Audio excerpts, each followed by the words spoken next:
Hi, everyone. Welcome to Lessons in Leadership. Steve Adubato with my colleague, Mary Gamba. And in just a little bit, Mary will thank all of our sponsors and partners who make Lessons in Leadership possible. But I want to kick off the program with, for the first time, it will not be the last time he joins us, Dr. Stanton L. Brown, Executive Director and Professor in the Practice of Leadership at the Buccino Leadership Institute with our longtime partner at Seton Hall University. Dr. Brown, great to have you with us. Great to be here. Thank you. Thank you for inviting me. You got it. We see the Seton Hall logo behind you. And let me ask you this. You come to Seton Hall and the Buccino Leadership Institute, where I've taught and I've learned so much from your students there and your colleagues. You come from a very diverse background in corporate America and other places. Your philosophy and approach to leadership, developed by so many, who would you say, if you had to pick one, possibly two, the most significant influencers of your leadership approach and philosophy would be? Oh, wow. I probably have two or three, but let me give you one at a time. One was my father, Sherman Brown Sr. And a big part of why I would, say he's a role model, was a role model for me, was just being able to lead through adversity. He and my mom raised three boys. Through the 70s, 80s, and 90s. And I never heard a peep of a complaint from him. And so I think from a leadership perspective, being able to go through, whether it's crucible moments, downturns in your life, whatever it might be happening in an environment, but no one else knows that you're suffering, right? Because you're always being a servant and being a servant leader. So actually, I'll stay with that one because it's just been sort of a guiding point in my life. He left us over maybe 15 years ago, but it stays true to my heart about how I lead and leading the way he would. Your father. It's interesting. I was going to ask you this later, but it cries out, Mary. I know you want to jump in, but this cries out for me to ask this now. The Buccino Leadership Institute that I've come to know very well, and I've met many of your students as I'm teaching a master class on leadership and crisis communication for many years now. And Mary has two college-age sons. We have two college-age sons. You deal with your students all the time.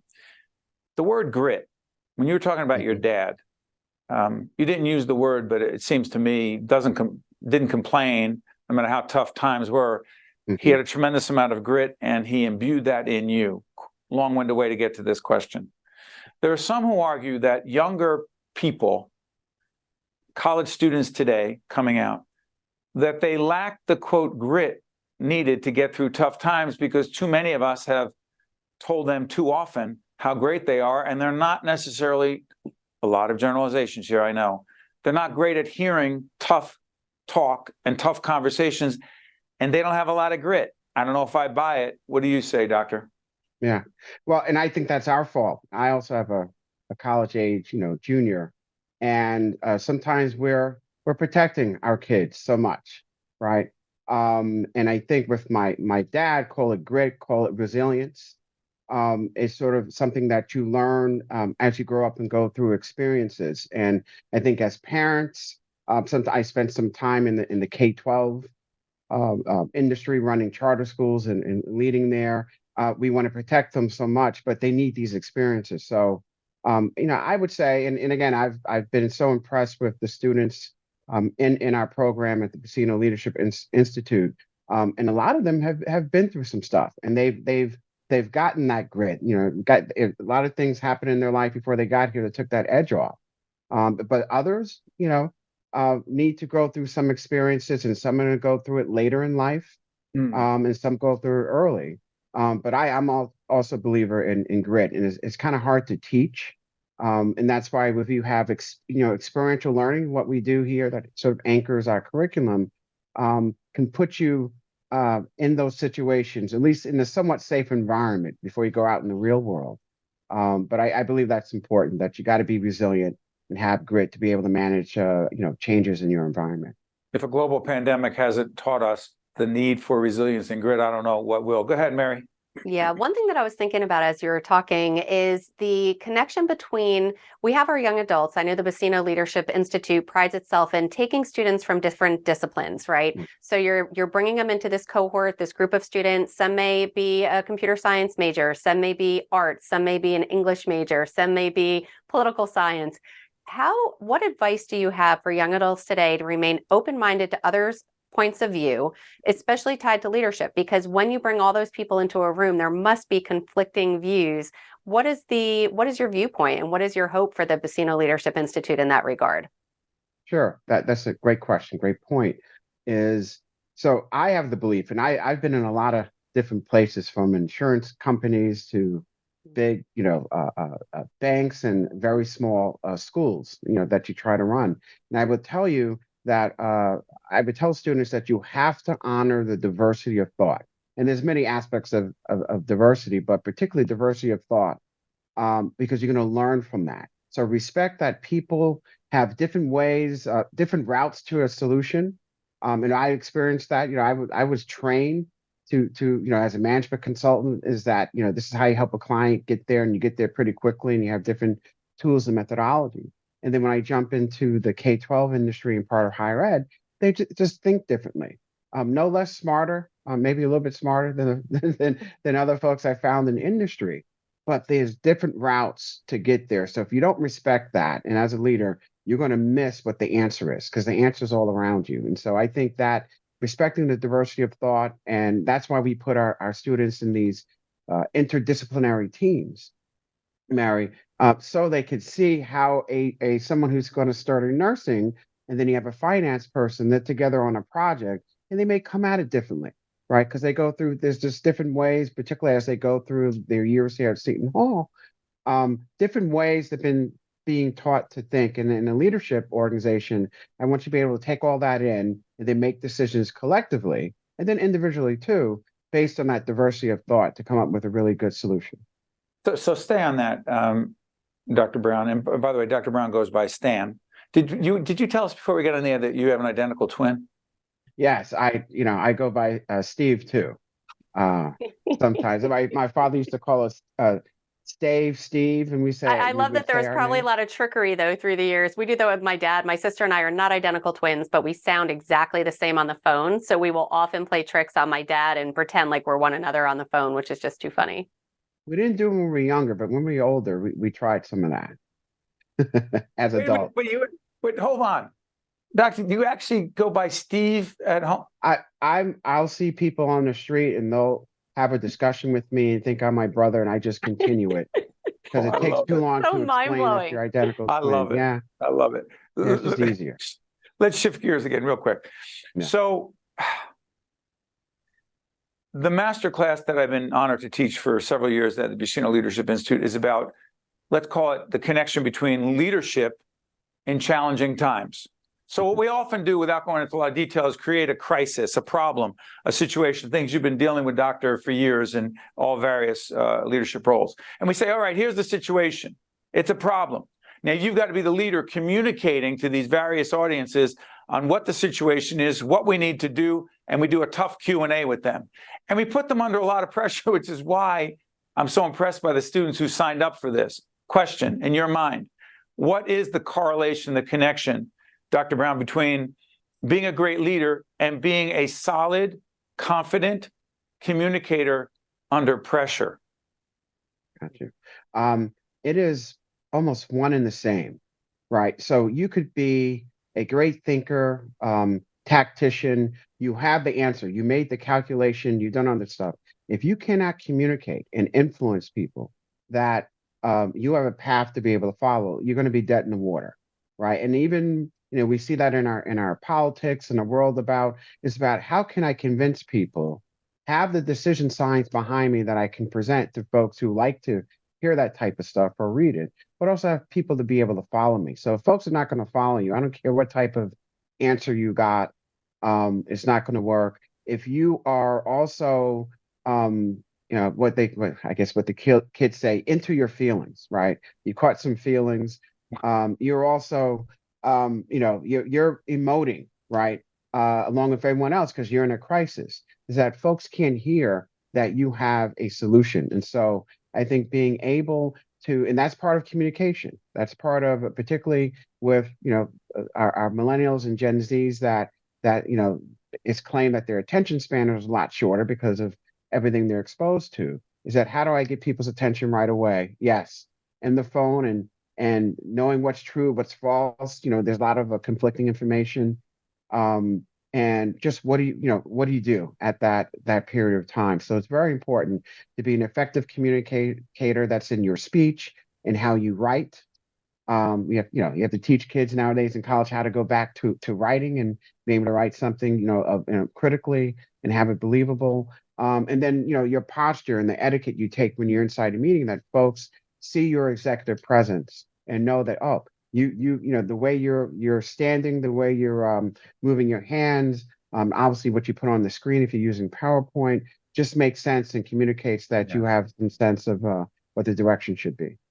To Seton Hall University's credit and the Buccino Leadership Institute, the fact that they acknowledge the importance, regardless of what someone's major is, and they have this diverse group of students at the Buccino Leadership Institute, to understand the importance of having executive presence, as Dr. Brown said, particularly in pressure-filled situations.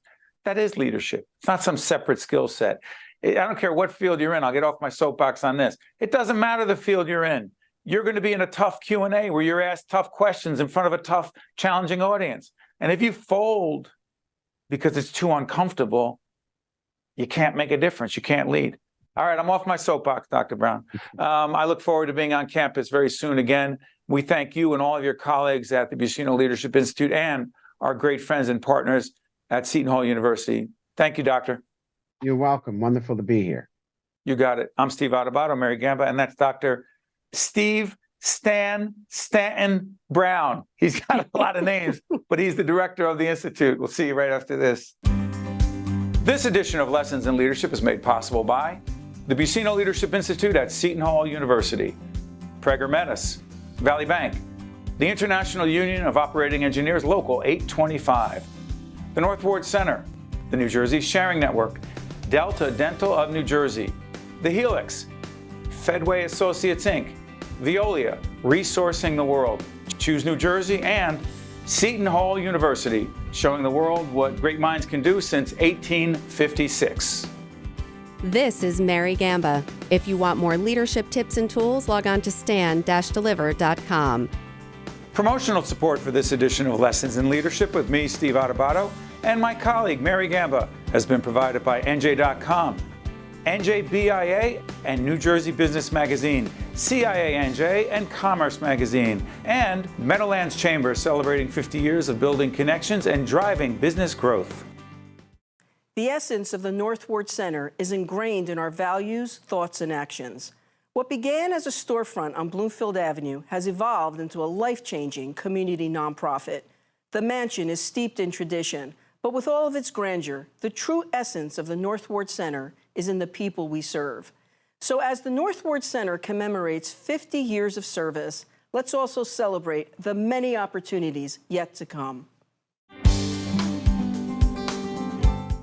That's right, we got him back. He is the superintendent of the Newark Public Schools, Roger León, and he is, tell me if this is right, my friend, you are celebrating your 5th anniversary as superintendent, right? Absolutely, absolutely. Thank you for having me back on. And yes, this is the start of my 6th year. Extremely excited about that. How quickly, I know it's a cliche, Roger, how quickly have these 5 years gone by for you as the leader? Oh, absolutely. In that the realization of my dream from when I was really young is in existence right now. And the fact that it continues yet for another 5 years is equally rewarding. Go back to, wait, hold on. Growing up, tell everyone where you grew up.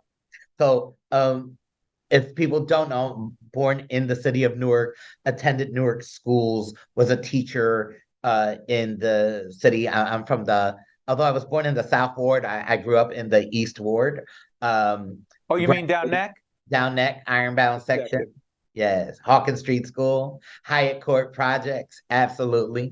And then ultimately as I became a teacher, both at Hawkins and at Rafael Hernandez in the city of Newark, became an administrative principal of Horton and University, then an assistant superintendent for 11 years.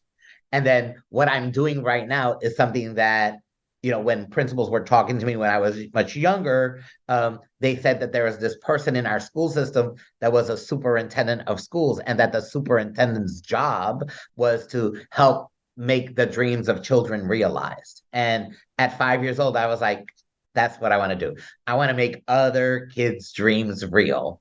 And I'm been blessed to be given that opportunity, and assuming it in full, I am.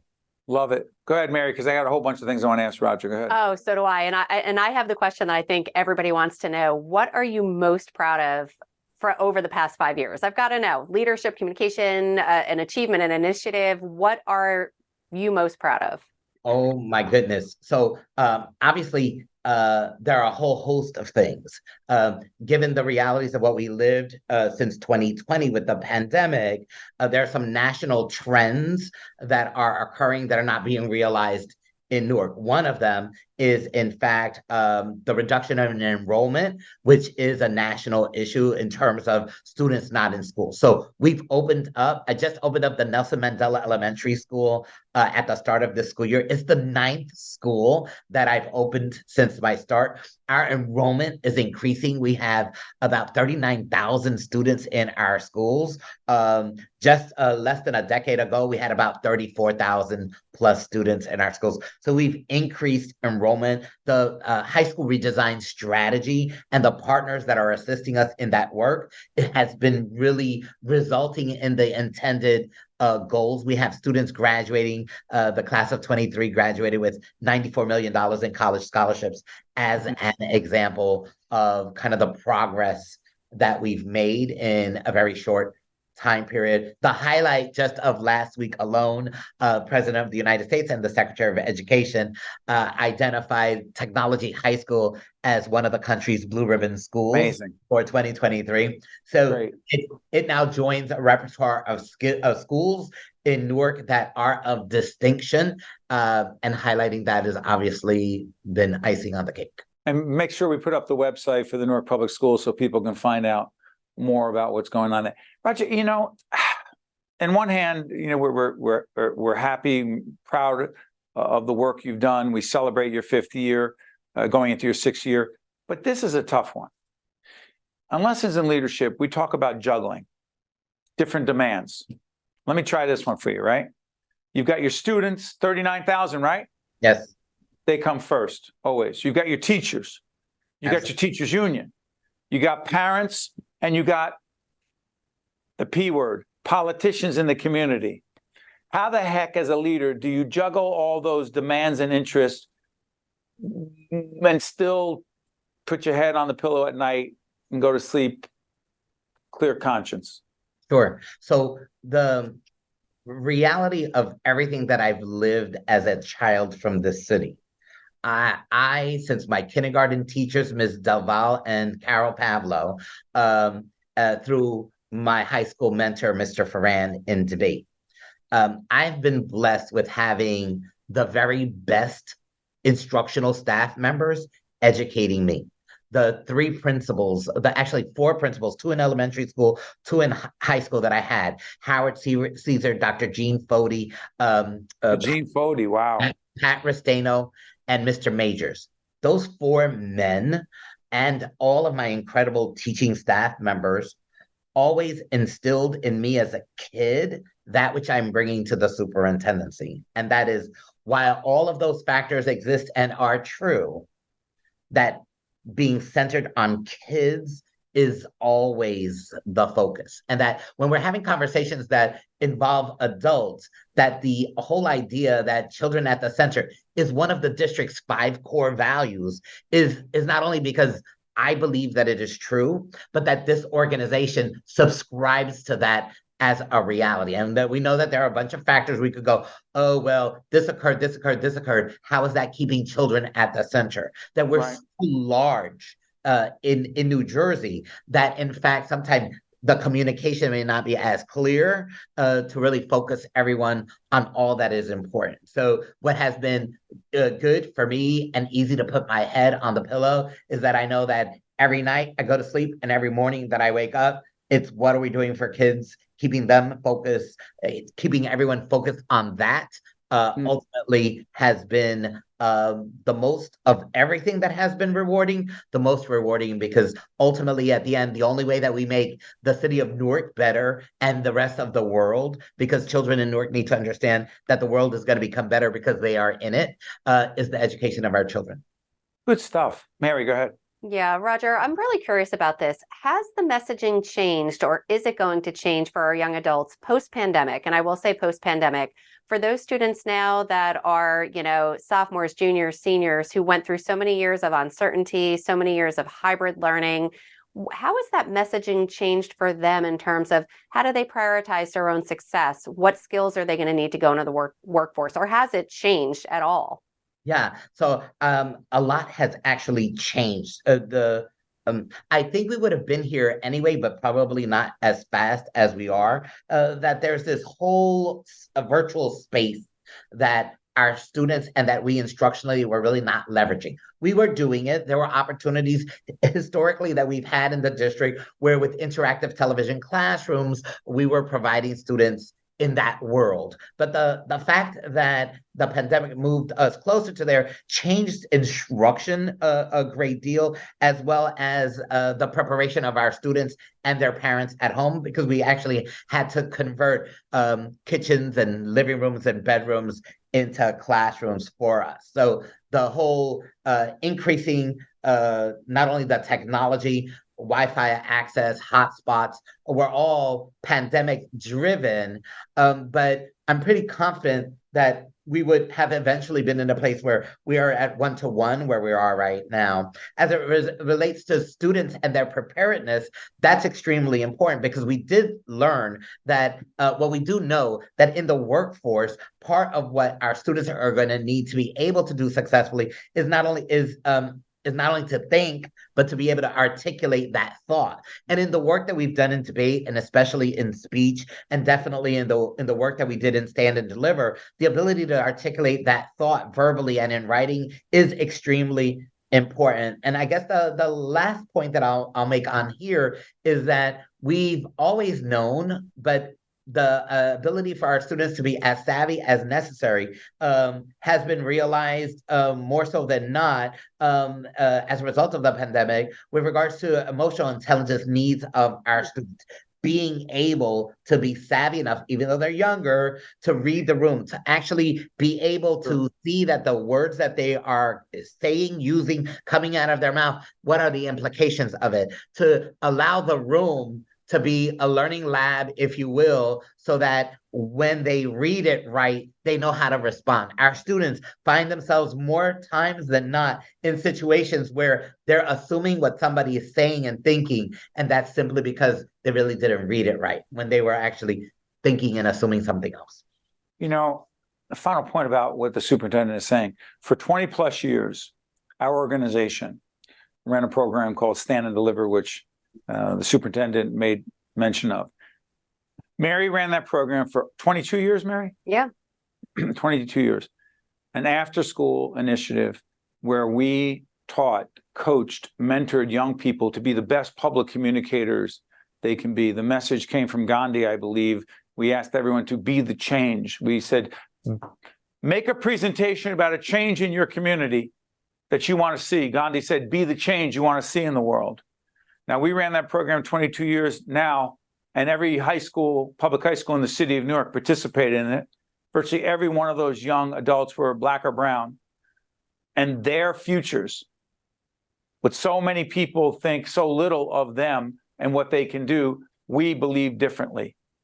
And we saw young men and women grow and communicate in confidence and in a way that was extraordinary. Now, the Newark Public Schools have taken over that initiative. And Roger, your final words on the importance of that, not to plug us, because you and your team run that program now. Stand and Deliver for those young men and women in the Newark Public Schools, disproportionately African American, Hispanic, matters so much because Yeah, I think I would want to footnote that the whole idea that our world is going to become better because of the children of Newark is the foundation and premise That's of right. law. And that the idea that people may not necessarily think favorably about their interaction with someone who is from Newark is not only a sad reality for them, because But it's true. they're just not benefiting from the fact that their lives could be better if they actually thought differently. I would want to highlight that sometimes that negative thinking influences our students as well, that our students start hearing that, oh, Newark this, Newark that, or That's the right. kids in Newark are, that they then start believing that they are less than And when they are not that. they are not. So one of the 5 core values that we have is cultivating agency, where we empower students to become advocates for themselves and for others.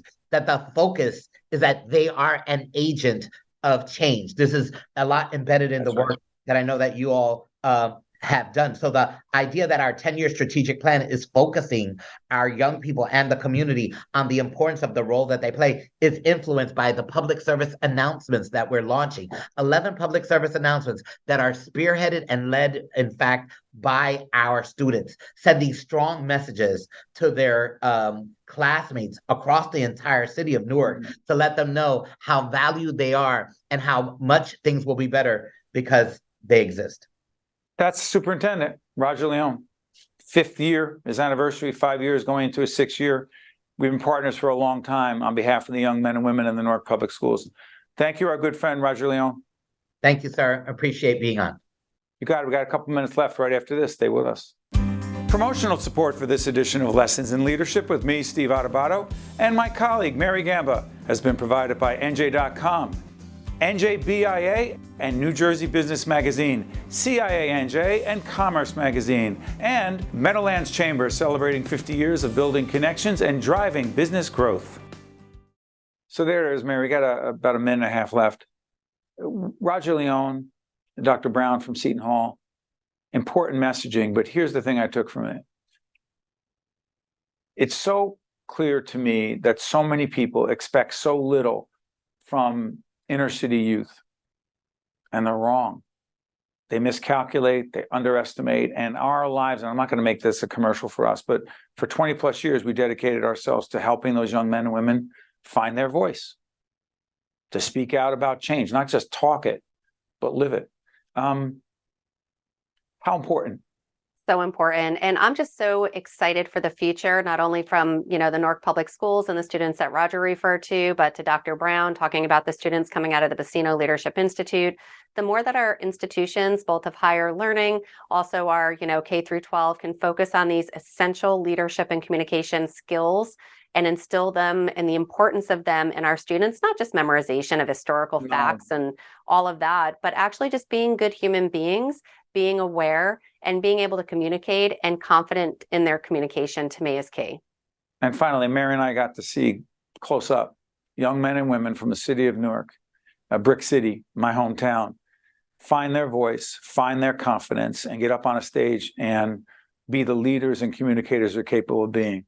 There is nothing more rewarding than that. So on behalf of Mary and Elvin and Frank and Scarlett and our entire team at Lessons in Leadership, we'll see you next time.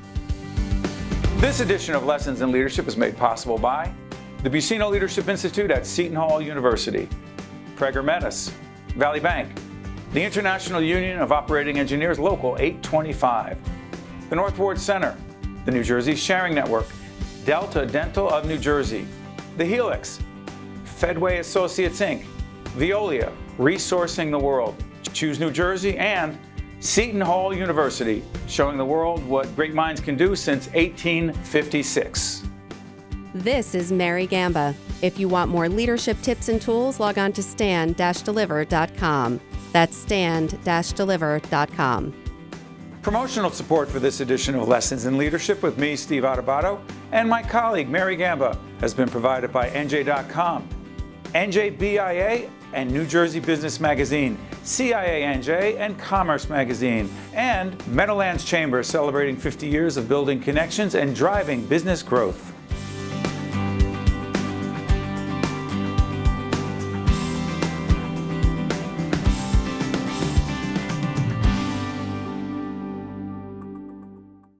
The essence of the North Ward Center is ingrained in our values, thoughts, and actions. What began as a storefront on Bloomfield Avenue has evolved into a life-changing community nonprofit. The mansion is steeped in tradition, but with all of its grandeur, the true essence of the North Ward Center is in the people we serve. So as the North Ward Center commemorates 50 years of service, let's also celebrate the many opportunities yet to come.